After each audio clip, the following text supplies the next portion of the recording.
కర్నూలు జిల్లా పత్తికొండలో ఏపీ ముఖ్యమంత్రి చంద్రబాబు మాట్లాడుతున్నారు. ప్రత్యక్ష ప్రసారం చూద్దాం.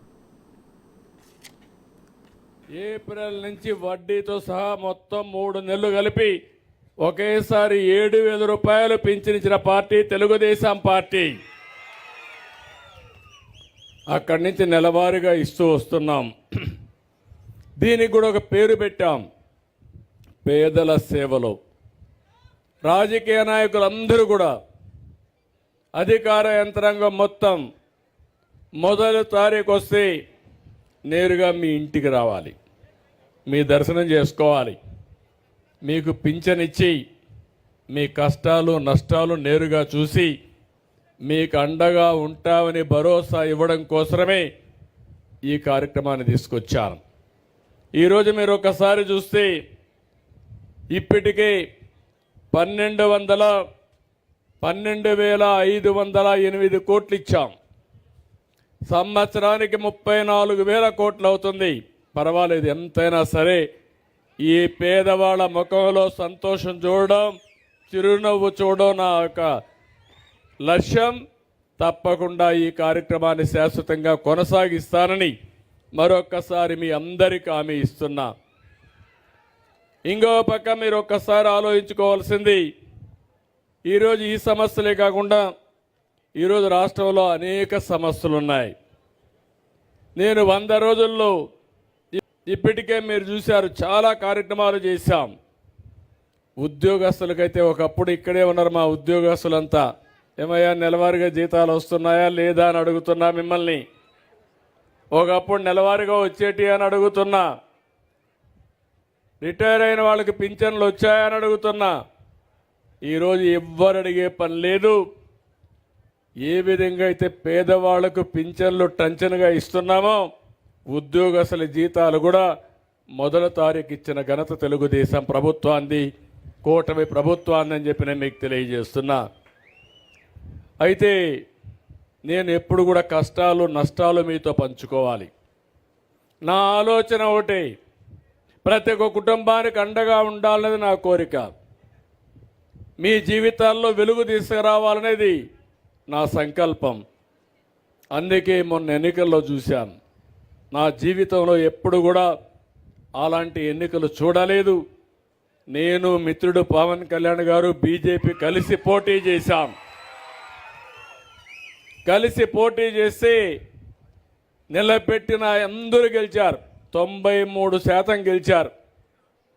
అంటే మీలో ఎంత ఉత్సాహం ఉందంటే, ఎక్కడ చూసినా కూటమి అభ్యర్థుల సింబల్ కనపడిస్తే మీరంతా ఓట్లేసే పరిస్థితికి వచ్చారు. గుద్దుడు కార్యక్రమానికి శ్రీకారం చుట్టారు. నాకే ఆశ్చర్యం వేసింది.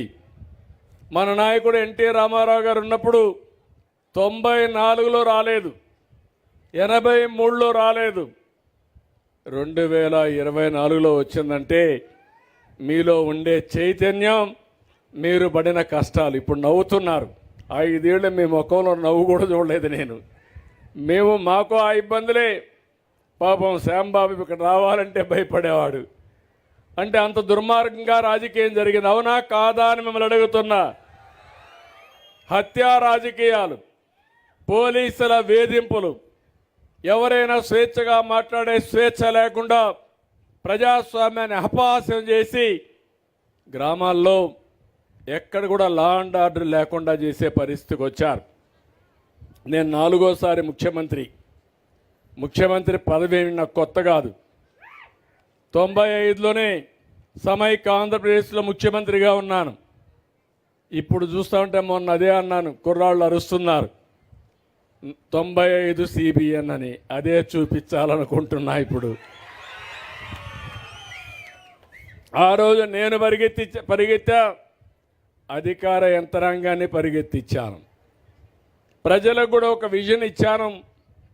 నేను అనుకున్నవన్నీ కూడా జయప్రదం చేశాం. కష్టాలు ఉంటాయి, ఇబ్బందులు ఉంటాయి. కానీ ఈరోజు మీరందరూ గుర్తుపెట్టుకోవాల్సింది, ఇబ్బందుల్లో కూడా, కష్టాల్లో కూడా, సంక్షోభంలో కూడా మనం కొంత ఆలోచన చేసి బయటపడే పరిస్థితి రావాలి. మొన్నే మీరు చూస్తే నేను ముఖ్యమంత్రి అయితే నేను అనుకున్నా డబ్బులుంటాయని. చిల్లి గవ్వలేదు ఎక్కడ, మొత్తం దోచుకొని వెళ్ళిపోయాడు. జలగా మొన్నటి వరకు ముఖ్యమంత్రిగా ఉన్న వ్యక్తి. నేను అందుకే ఆయన ఒక మాట అన్నాను, ఎస్కోబార్ అన్నాను. ఎస్కోబార్ అంటే కొలంబోలో పెద్ద స్మగ్లర్. మామూలు స్మగ్లర్ కాదు. ఏంటి స్మగ్లర్ అంటే మామూలు కాదు, డ్రగ్ స్మగ్లర్. మందు పదార్థాలను అమెరికాకు స్మగిల్ చేసేవాడు. ఎవరైనా మాట్లాడితే వివేకానంద రెడ్డి మారికి ఎగిరిపోయేవాళ్ళు. అలాంటివన్నీ చేసేవాడు. అలాంటి వ్యక్తే ఇతను. నేను చాలామంది నా జీవితంలో రాజకీయాలు చూశాను, కానీ ఇలాంటి వ్యక్తిని ఎప్పుడు నేను చూడలేదు. మీరే కాదు, నేను కూడా అనుభవించాను. అంటే సొంత బాబాయినే లెక్క పెట్టుకోకపోతే మిమ్మల్ని నన్ను లెక్క పెట్టుకుంటాడా అని మిమ్మల్ని అడుగుతున్నా.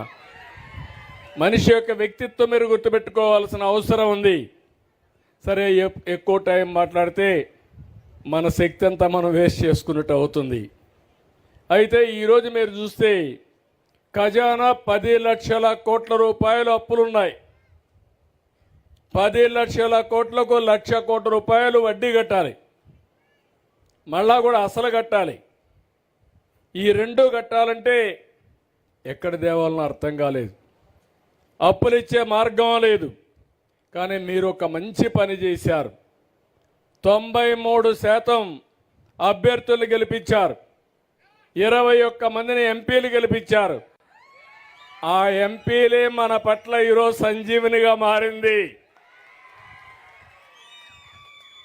కేంద్రంలో పనులు చేసే విధానానికి శ్రీకారం చుట్టాం. మీరు కానీ 21 మందిని గెలిపించకపోయి ఉంటే ఈరోజు నేను ఎంత కష్టపడినా మిమ్మల్ని పైకి తీసుకొచ్చడానికి వీలయ్యేది కాదు. చెయ్యరాని పాపాలు చేశాడు, చేయరాని తప్పులు చేశారు, ఎవరు దోచుకోని విధంగా దోపిడీ చేశారు. అన్నీ కలిసి ఆ పాపాలు మీ పట్ల శాపాలుగా మారాయి. ఆ శాపాలను తొలగించి ఈరోజు ముందుకు పోవాలంటే ఎక్కడ లేని శ్రమ ఉంది. కానీ నాకు ఒక ఆలోచన ఉంది. ఇవన్నీ తాత్కాలికం. మళ్ళీ తిరిగి రాష్ట్రానికి పూర్వ వైభవం తెచ్చే వరకు మీకు అండగా నేను ఉంటానని హామీ ఇస్తున్నా.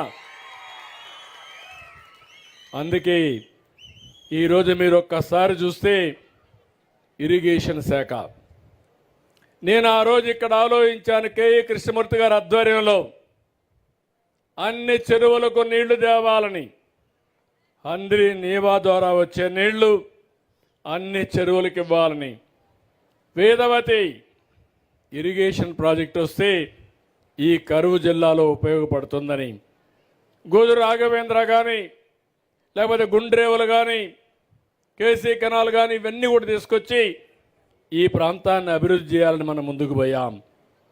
ఒక్క తట్ట మట్టేయలేదు, ఒక్క ఎకరాకు నీళ్లు ఇవ్వలేదు. నేను అడుగుతున్నా, ఎప్పుడన్నా ఒక్క ఎకరాకు నీళ్లు చూశారా అందరినీ ఇవ్వా అని మిమ్మల్ని అడుగుతున్నా. నేను ఆ రోజు మీ అందరికీ మైక్రో ఇరిగేషన్ కింద తుంపర్ల సేద్యం, బిందు సేద్యం, రాయలసీమలో 90% సబ్సిడీతో ఇచ్చా. ఈరోజు ఉన్నాయని మిమ్మల్ని అడుగుతున్నా. ఒక్క ఎకరాకి ఇచ్చే పరిస్థితుల్లో లేరు. ఇంకో పక్కన మీరు చూస్తే ధాన్యం పండిస్తే డబ్బులు ఇచ్చే పరిస్థితి లేదు. అప్పులు పెట్టిపోతే 1,674 కోట్ల రూపాయలు అప్పులు కట్టి మళ్ళీ రైతాంగాన్ని ఆదుకునే పరిస్థితికి వచ్చాం. ఈరోజు మీరు ఒకే విషయం గుర్తుపెట్టుకోవాలి. వాళ్ళు చేసిన విధ్వంసం నుంచి శిథిలాలు తొలగించి మళ్ళీ అడుగడుగు బ్రిక్ ఒక్కొక్క ఇటుక పేర్చి మళ్ళీ పునర్నిర్మాణం చేసే కార్యక్రమానికి శ్రీకారం చుట్టాం. నేను ఎప్పుడూ చూడలేదు. అధికార యంత్రాంగం నిర్వీర్యం అయిపోయింది. 5 ఏళ్లు పనిచేసిన దాఖలాలు లేవు. దానివల్ల ఏం చేయాలన్న డైరెక్షన్ లేదు. ఒకవేళ డైరెక్షన్ ఉన్నా చేయడానికి డబ్బులు లేకుండా నిర్వీర్యం అయిపోయే పరిస్థితికి వచ్చారు. అక్కడి నుంచి వాళ్ళను కూడా సమర్థవంతంగా పనిచేయించడానికి ముందుకు పోతున్నాం. నేను వచ్చిన మొదటి రోజునే సంతకాలు పెట్టాను, మీకు అందరికీ జ్ఞాపకం ఉంటుంది. మెగా డిఎస్సి 16,347 ఉద్యోగాలు ఇవన్నీ కూడా డిసెంబర్లో పరీక్షలు అవుతున్నాయి. పరీక్షలు అవుతానే ఉద్యోగాలు ఇప్పించే బాధ్యత నాదని మీ అందరికీ హామీ ఇస్తున్నా. అదే కాదు, యువత చదువుకోనున్నారు, మీ అందరికీ ఉద్యోగాలు ఇవ్వాలి. 20 లక్షల ఉద్యోగాలు ఇస్తానని చెప్పాను. దానికోసమే ప్రణాళికలు తయారు చేసుకున్నాను. ఈ 20 లక్షల ఉద్యోగాలు ఏ రంగాల్లో వస్తాయో అవన్నీ కూడా అంచనాలు వేసుకుని ఎక్కడికక్కడ ఉద్యోగ కల్పన కోసం ముందుకు పోతున్నాం. ఇండస్ట్రీస్, పరిశ్రమలు చూశారు, ఎక్కడ పరిశ్రమలు వచ్చే పరిస్థితే లేదు. కానీ ఈరోజు నేను ఆలోచించింది, ఎట్టి పరిస్థితులు కూడా మళ్ళా పరిశ్రమలు తేవాలని ఎక్కడికక్కడ ప్రయత్నాలు చేస్తున్నాం.